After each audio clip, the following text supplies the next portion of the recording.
The valley woke before he did, but not by much.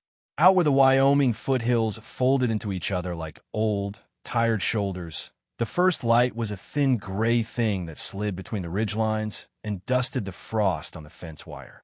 Cattle were dark smudges in the low ground, breath rising in small, slow clouds. Somewhere down near the creek, a lone cottonwood shook off the night and let a few leaves fall without ceremony. On the highest rise of the Mercer Ranch, a man stood alone, hands in his coat pockets, watching it all come into color.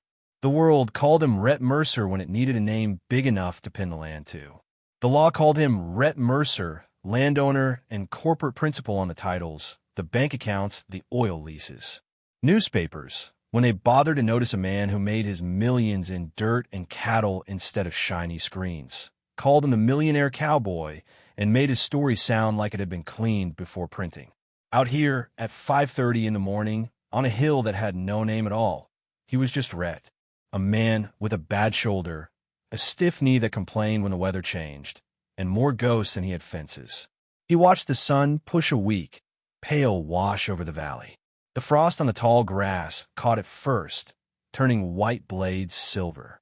The sky shifted from slate to a bruised purple, then to the kind of soft blue that always looked too fragile to hold a day's worth of hard decisions. Below him, the Mercer house sat square and solid in the hollow. Not an old clapboard ranch house, not anymore. That one had burned 20 years back. Lightning, faulty wiring, rumor, nobody ever fully decided. Red had rebuilt something bigger, more modern. Long, low lines of glass and timber and stone, wide porches, big windows. It looked, people said, like it had been dropped here from some magazine spread. Like it didn't quite belong. He knew better. The land always decided what belonged. It was patient that way. It waited. It watched what stayed through wind and fire and winters when the snow came in sideways and tried to scrape everything clean. Rhett stayed. So did his house. So did his grief. He rolled his bad shoulder, feeling the old ache in it wake up with the rest of him. The doctor in Billings had said it was a miracle he still had use of that arm after the wreck on Highway 26. Wreck was the word the report used. The papers had gone with collision. Rhett's memory preferred impact because that was how it felt, something hitting his life at full speed and knocking whole years loose. His little brother Owen's truck, a runaway load of pipe from an unsecured construction rig, an oil company's timeline, a slick patch of early ice. One text message, half-finished, glowing useless on a cracked phone screen afterward. The shoulder had mended more or less. The part of him that still expected to see Owen leaning against a fence post when he rode out in the evenings had not. Down below, in the half-light, the yard was already stirring. Headlights from one of the ranch trucks cut across the gravel. A hired man moved bales near the barn. He could hear the faint hum of the generator near the calving pens. The ranch was a living thing, waking up in parts. He should go down. He did, eventually. By the time the sun had made a full appearance, Rhett was in the barn, the smell of hay and dust and animals closing around him like a sort of rough blanket. He moved through morning chores slower than he had at 20, faster than men who'd never spent a day doing anything except sign checks and look at screens. The horses flicked their ears toward him, accepting him the way they did everything else that showed up each day and didn't make a fuss. If a man wanted to hide in plain sight, there were worse places than here. The world could call you a millionaire all it wanted. Out in the barn with your hand on a gelding's flank, you were just the one who showed up with feed on time. He liked that. He needed that. By 8:30, the sky had gone bright and hard. The last of the frost had burned off. The valley was all open color now, brown winter grass, dark green pine on the higher slopes, the shining silver line of the creek. Rhett was headed back toward the house when his phone vibrated in his pocket. He checked the screen with a small crease between his brows. The foreman's name, Ray, lit up. Yeah. Rhett answered. There's somebody at the gate, Ray said. Says she's here for the job. Wasn't expecting anybody today, were you? Rhett frowned. No, he said. I wasn't. She's got a printout from that online posting, Ray added. The one you told Mrs. Vance to take down from the community board last month. Something must have stuck. Rhett exhaled slowly, watching his breath vanish like smoke in the cold air. We don't need anybody else right now, he said. Tell her the position's filled. Point her back to town. There was a pause on the line. I tried, Ray said. She's insistent. Figured maybe you should handle this one yourself. Rhett could hear the unspoken in that. Ray had been with him long enough to know when something was about to tangle. What's her name? He asked. Another small silence. Emma Holt, Ray said. The world tilted just a fraction. Something inside Rhett that had frozen the night of the wreck shifted, cracked. He closed his eyes, just for a heartbeat. The name had lived on the edges of his life for 2 years. Not on his lips, not in his house, but in his paperwork, in his lawyer's phone calls, buried in the middle of paragraphs and articles about negligence, sentencing, community outrage. Emma Holt, the woman in the other car. The one whose empty wine bottle had been found in the ditch. The one whose blood alcohol numbers had been added up, written down, turned into weapons in the mouths of people who never saw the inside of the courtroom. The one who had stood in front of a judge, shoulders straight, hands shaking, and said, I don't have a defense. I only have a confession. The one whose face he'd seen twice in person, once in the hospital hallway, when she'd been wheeled past his room with her eyes closed and her skin the color of chalk, and once in court, when he'd watched the tears track through the hard lines around her mouth. He swallowed. I'll be right there, he said. The main gate of the Mercer Ranch stood a half-mile down the gravel drive, between 2 tall posts of peeled pine. It wasn't fancy, not like some of the spreads down in Colorado with wrought iron and security systems like something out of a city, but it was solid, welded steel and heavy hinges. It could keep what needed keeping in, and what needed keeping out. Today, the gate was closed. On the other side of it, a dusty blue sedan idled, exhaust curling in the cold. A woman stood next to it, one hand resting on the top of the door, the other shoved deep in the pocket of a thrift store winter coat. She looked smaller in person than she had in the news articles. Out of the courthouse lighting, out of the grainy photograph that had traveled from screen to screen, she was just a woman in her late 20s with too much hollow in her cheeks and not enough sleep in the last decade. Her hair, dark and pulled back into a knot, looked like she'd done it without a mirror. Her jeans were clean, but frayed at one knee. Her boots had seen better days. She wore no makeup that he could see. Her eyes, when she turned toward the sound of his truck, were a flat, washed-out blue that used to belong to lakes he'd camped near before drought. Rhett pulled his truck up on his side of the gate and killed the engine. For a moment, they only looked at each other, 2 people on opposite sides of steel and old choices. Ray stood a few feet back, hands hooked in his belt, eyes flicking between them with the wary look of a man standing too close to a lightning rod. Red opened his door.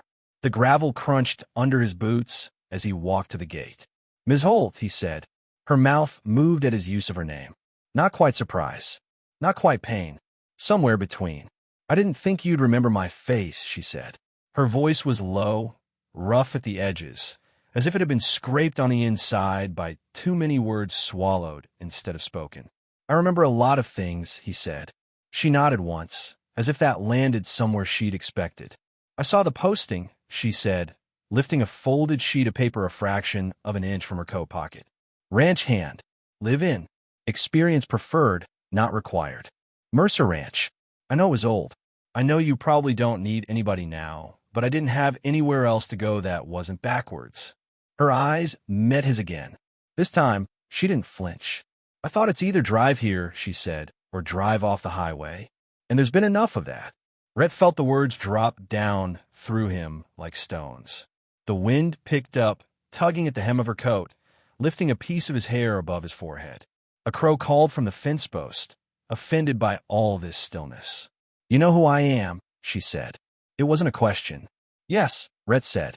I know exactly who you are. Her hand tightened on the car door. Then you know what I've done, she said. There was the thing hanging between them. He could have lied. Could have given her the gift of pretending he only knew the broad strokes.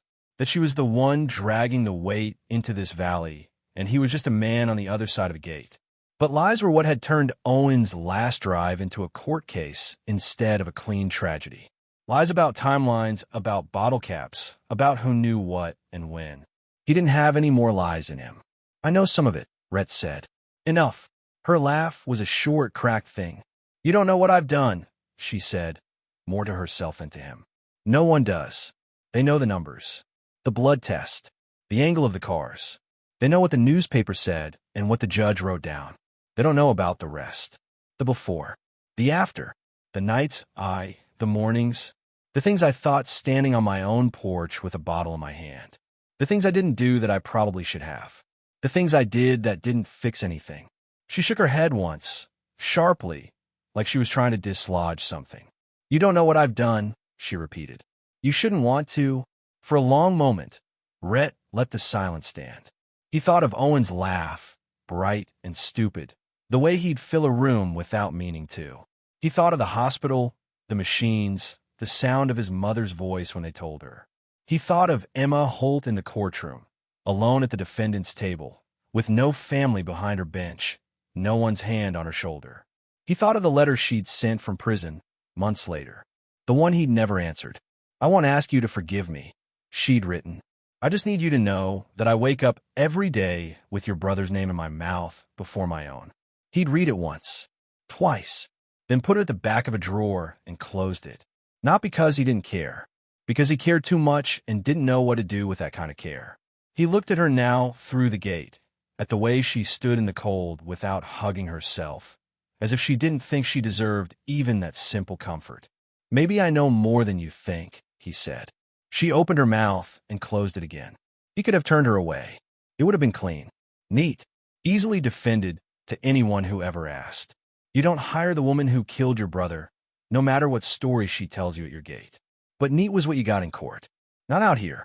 Out here you got mud and thaw and late calves and fences that never stayed fixed.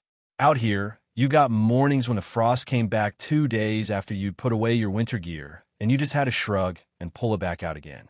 Out here you got second chances in the shape of new grass pushing through burned ground. Ray shifted beside him.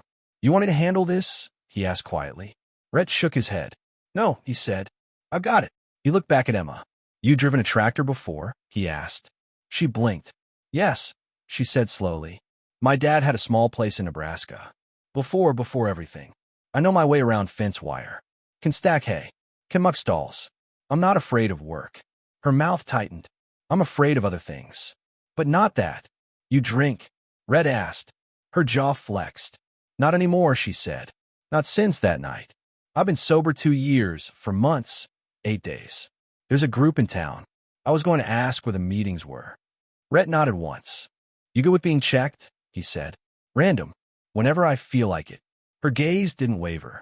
Yes, she said. You can test me every hour on the hour if you want. You can have me blow into a tube before I step in your barn. I don't care. Whatever keeps you sleeping at night. He studied her a long moment. The set of her shoulders. The way her hands stayed visible. The exhaustion around her eyes that went beyond the drive from town. Her being here was a wound reopened. To him, to his mother, if she ever found out, which she would. This valley had ears in its rocks. But his life since Owen's death had been one long exercise in pretending that pain could be outrun. It couldn't. It was like the wind on this hill. It changed directions, but it never really left. Maybe the only way through was forward. He reached for the gate latch. You'll work for Ray, he said. You'll stay in the bunkhouse across from the calving pens. You don't come up to my house unless you're invited. You don't talk to my mother unless she talks to you. You don't pick fights with the crew. You miss a meeting in town, you tell me. You disappear on a drunk, you're gone. Understood? Yes, she whispered. And Emma, he added, pulling the gate open. She looked up. You don't owe me a performance, he said. You came here asking for work, not absolution. Do the work. We'll see about the rest. She nodded once. Thank you, she said. He stepped back. The sedan rolled through the opening with a soft crunch of tires over gravel. He watched it go, watch her eyes in the rearview mirror, just visible, just wary. Ray let out a breath. You sure about this? He asked. No, Rhett said. But I'm doing it anyway. Hell of a thing, Ray muttered. Rhett's bad shoulder thrummed, almost like it was remembering the impact like bone had memory. Yeah, he said. It is. The days folded over each other. Winter edged towards spring in fits and starts. 1 week of thaw, 2 days of surprise snow, Mornings where the mud clung to your boots, so stubborn it felt personal. Emma kept her head down. She was up before most of the crew, standing in the yard behind the bunkhouse with a coffee mug in her hands, watching the sky lighten. She did what she was told without fuss, without making conversation unless it was required to move a piece of equipment or a cow. She spoke to the horses in a low, steady murmur that the animals seemed to understand. She went to town on Tuesday and Friday nights, taking the battered ranch truck down the rutted road, coming back late with her eyes red-rimmed and her jaw set, a meeting schedule folded in her pocket. She breathed into a breathalyzer on the ranch office desk, without waiting to be asked, watched the little screen blink its zeros, and then handed it back like she was returning a borrowed book. The crew watched her the way they would a skittish colt brought in from a bad pasture. Some were wary. Some were curious. Some fell into the easy human habit of pretending they didn't know exactly who she was and what had been whispered about her in town. Rhett watched differently. He saw the way she flinched when a certain song came on the radio in the bunkhouse. The way she would stop in the middle of stacking hay, close her eyes for 3 seconds, and then keep going. The way she avoided the stretch of highway that cut past the mile marker where Owens Cross now stood, taking the long way around when she drove back from meetings. He saw her hands steady on the wheel, on the shovel, on the halter rope. He saw, in quieter moments, something else, the way she looked at the valley, not with the loose appreciation of someone passing through, with the hungry, careful gaze of someone who had not expected to see this much open sky again without a fence between her and it. One evening, about a month after she arrived, a heifer picked the coldest, wettest night for miles around a trying calf in the lowest, most miserable corner of the pasture. Ray cursed the weather, the heifer, and the timing, and sent half the hands out with Rhett to help. The snow came in sideways. The mud under the thin white layer was a treacherous, sucking mess. The heifer was in trouble, and the calf with her. It was all elbows and ropes and curses and the dull, familiar fear of losing 2 animals at once. Emma was there. No one had told her to come. No one had come to get her. She'd seen the trucks go and followed on foot, a borrowed coat over her own, snow wetting her hair. She slipped into the circle of light thrown by the truck's headlights with her back hunched against the wind. Her hands went to the ropes without instructions, fingers working in the cold with a competence that surprised Ray into silence. Between them, with the storm battering at their shoulders, they brought the calf into the world. It slithered into existence in a rush of fluid and steam, eyes wide and shocked, legs moving uselessly. Emma dropped to her knees in the mud without hesitation, rubbing the small, slippery body with a burlap sack, clearing its nose, saying nothing at all. Rhett watched her for a moment. There was nothing in her face then but fierce, focused care. The heifer lowed, frantic and spent. The calf coughed once, twice, then drew a ragged breath and shuddered. Emma laughed. It was a small sound, but it was there, half strangled, half in disbelief. She sat back on her heels, mud soaking through her jeans, snow melting in her hair, eyes bright with something like wonder. She looked up and caught Rhett watching. "I know," she said, breathless. "It's just a calf." Rhett shook his head. "It's not just anything," he said. Later, when they were back at the barn, the heifer and calf settled into a warm stall, the storm still howling outside. Emma stood near the door, arms wrapped around herself. Her clothes were damp, her hair a dark halo of tangles. "You didn't have to come out," he said. "I know," she answered, "but I could not." He understood that. There came a morning when the mail truck slid up the ranch road in a fit of dust and early pollen. The driver hopped out, hat low over his eyes, and passed her at a stack of envelopes bound with a rubber band. Among the feed bills and catalogs, and one glossy brochure for a high-end pickup he didn't need, there was a letter. Thicker paper, no return address. His name written in a hand he didn't recognize. He opened on the porch steps, sun warming the boards beneath him. The letter was from Owen's mother. Not Rhett's. The mother of a boy who had been in the back seat of Owen's truck that night. The boy who'd lived. Barely. She wrote of courtrooms and therapy sessions, of guilt, of anger, of the long, slow work of learning to stand in a kitchen again without hearing the sound of metal on metal. She wrote, at the end, I saw in the paper that Emma Holt got early release for good behavior. That made me so angry I couldn't see straight. Then I realized I'd woken up again, and so had she. We're both still here. I don't know what to do with that except live as if it means something. Rhett folded the letter and sat with it a long time. That evening, he found Emma by the fence at the edge of the north pasture.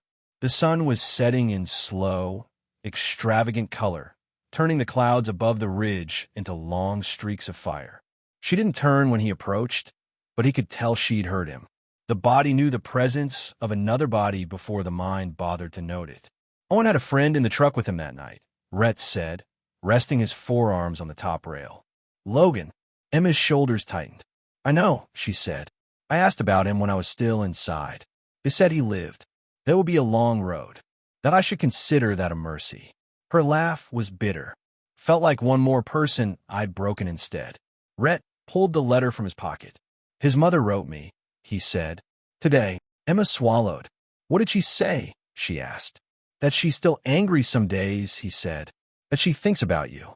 That she's trying to live as if the fact that all of us are still breathing means something. He held the letter out.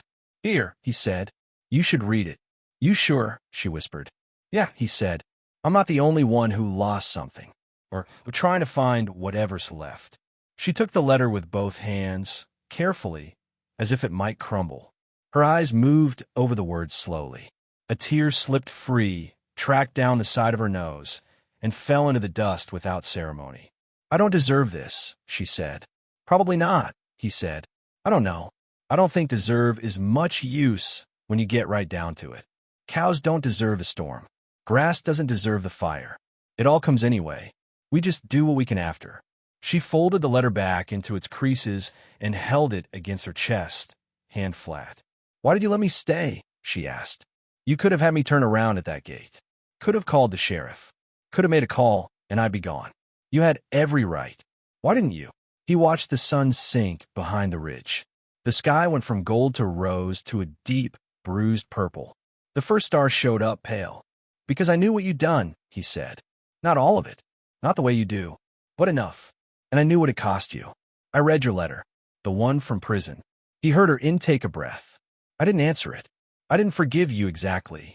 I just saw that you were trying to carry what you'd done instead of making excuses for it. Most folks don't do that. They find someplace to put their blame that isn't their own chest. He looked at her, really looked. And I knew what I'd done, he said. All the years I left Owen to clean up my messes. All the times I sent him to town in my truck because I didn't want to face something myself. The night he called me from the bar and I let it ring because I was tired. I'm not saying your choices and mine weigh the same. I'm saying we're all standing in the wreck one way or another. Felt wrong to pretend I wasn't. You don't know what I've done, she murmured again, eyes on the horizon. He let the words sit. Maybe not, he said finally, but I know who you're trying to be now. That's worth something to me. She turned her head, studying his profile in the dimming light. You talk like some preacher, she said a little hoarsely. I talk like a man who stuck his hand into a combined motor once and lived to tell about it, he said. You get careful about where you put your fingers after that. She huffed out a sound that might almost have been a laugh. They stood in the cooling air until the sky went full dark and the stars came in earnest. The creek murmured below. A cow bawled in the distance. The ranch settled around them, going from day to night the way it always had, with or without their particular wounds laid over it. Weeks turned into months. Spring came for real, reluctant, and then all at once. Snowmelt swelled the creek. Grass pushed up in thin green blades that made the valley look young for a few short weeks before the sun started reminding everything who was in charge. Emma found a place in the rhythm of it. She learned to drive the big tractor in straight lines. She learned which cows always tried to jump the fence and which ones always got themselves stuck in the same mud hole.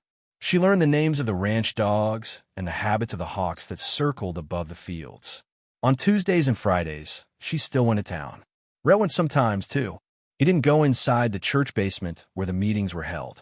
But he sat in his truck outside, engine off, radio quiet, watching the light in the windows. When she came out, they didn't talk about what had been said. They talked about the weather, the next cutting of hay, The way Mrs. Vance's new curtains at the diner were too bright and made the coffee taste different somehow. It was enough. The first time Emma came up to the big house, it was because Rhett's mother insisted.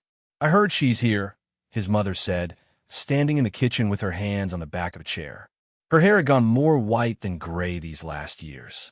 Her eyes, once sharp with a kind of fierce pragmatism, had gone softer around the edges, but there was still steel in the center.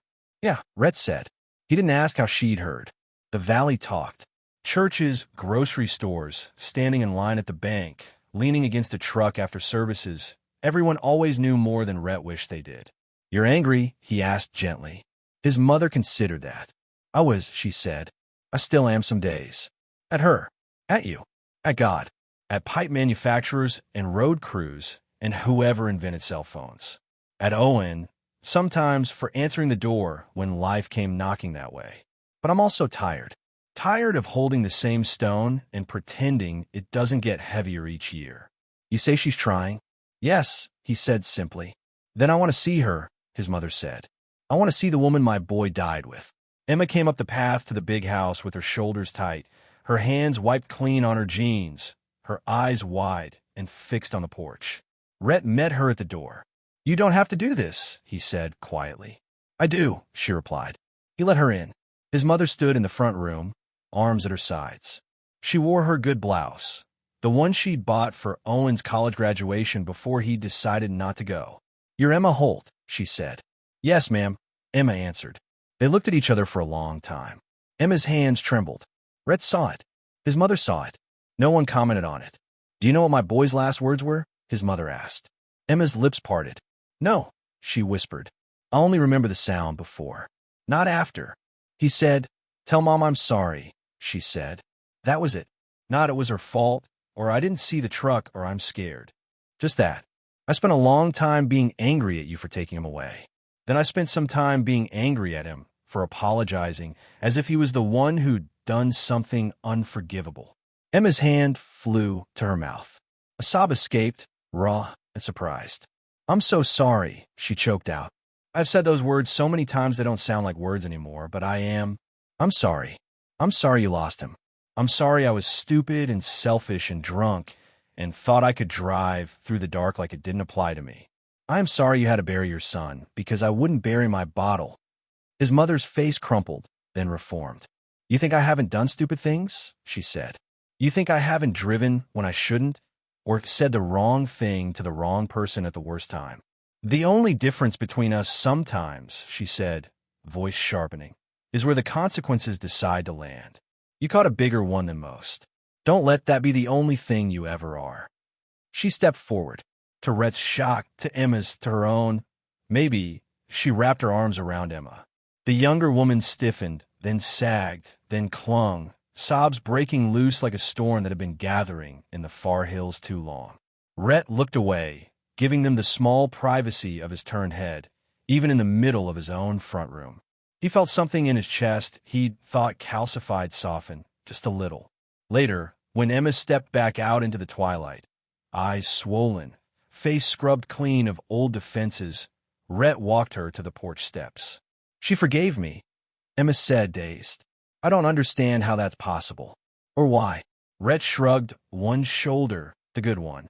"She forgave herself some in there too," he said. "That's been a long time coming." Emma looked at him. "What about you?" she asked. "Do you?" He didn't make her finish. "I don't know if forgiveness is something that happens in a moment," he said. "Feels more like a direction than a destination. There are days I can't look at your car without wanting to haul it off the property. On those days, I don't talk to you much. There are other days when I see you bring a calf back from the edge with your hands, and I think maybe this is part of it. The living, the staying, the choosing to do something other than disappear." She nodded slowly.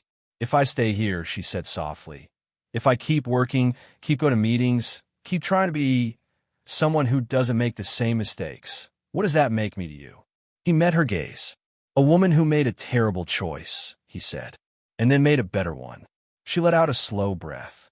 "What if I told you I want more than work?" she asked. The words rushed, as if they'd been waiting behind her teeth for weeks. "Not just here. In life. I want to laugh again without feeling like I'm stealing it. I want to love somebody. Someday. And not have him look at me and see nothing but that night. Is that foolish? Is that wrong? He thought about it. Wanting isn't wrong, he said. What you do with it, that's where it gets complicated. Her eyes dropped to his hands, still resting on the porch railing, knuckles scarred and strong. And you? She asked. Do you want anything? Beyond fence posts and calves and a valley that doesn't ask questions. You're a millionaire, they say. You could buy more of this land. Or sell it all and live in a glass house by some ocean in California. Why are you still here, Rhett? He looked out over the valley, the hills, the creek, the fences, the house he'd built after losing the one he'd grown up in. Because this is where the worst thing that ever happened to me happened, he said. And if I can stack enough good things on top of it, maybe when I die, people won't only tell that one story. He looked back at her. Maybe, he said slowly, we could stack some of those things together. Her breath caught. Rhett, she whispered. I'm not saying now, he added. Not today. Not tomorrow. I'm saying there's a world where one day, when people talk about Emma Holt, they don't start with what you did at mile marker 143. They start with the way you pulled a calf out in a snowstorm. Or the way you kept this ranch running when my knee finally gives out. Or the way you stood next to me at the mailbox and argued with the feed catalog about prices. There was a tremor in his voice he didn't try to hide. And if, in that world, you're my wife, he said, that doesn't feel wrong to me. It feels like something we'd have to work for every day. Like something we'd both have to choose even when it hurt. But not wrong. Her eyes widened, shining. You don't know what I've done, she said again, a last, weak protest. Really? He stepped closer, slow, so she could step away if she wanted. I already know enough, he said. I know you drove drunk and my brother died. I know you went to prison when you could have tried to run. I know you wrote me a letter when you didn't have to. I know you showed up here when every part of you must have been screaming to keep driving. I know you chose a barn over a bottle tonight. I know you pulled that calf out of the dark and laughed when it took its first breath. I know you let my mother hold you. I know you stood on this porch and told me you want to live. That's what I know. He let the words settle. If there's more, he said, we'll meet it when it comes. A single tear slid down her face. She didn't wipe it away. This is crazy, she said. Yeah, he agreed softly. Most things worth doing are. The night gathered around them. The porch light threw a small circle of warmth onto the boards. The rest of the world, its judgments, its headlines, its dusty little stories, stayed where it was. Out here on this ridge, on this ranch, two hurt people stood in the doorway of something new. Not clean, not simple, but new. Months later, when the church bell in town rang for a wedding that nobody would have predicted 3 years before, people came. Not all of them approved.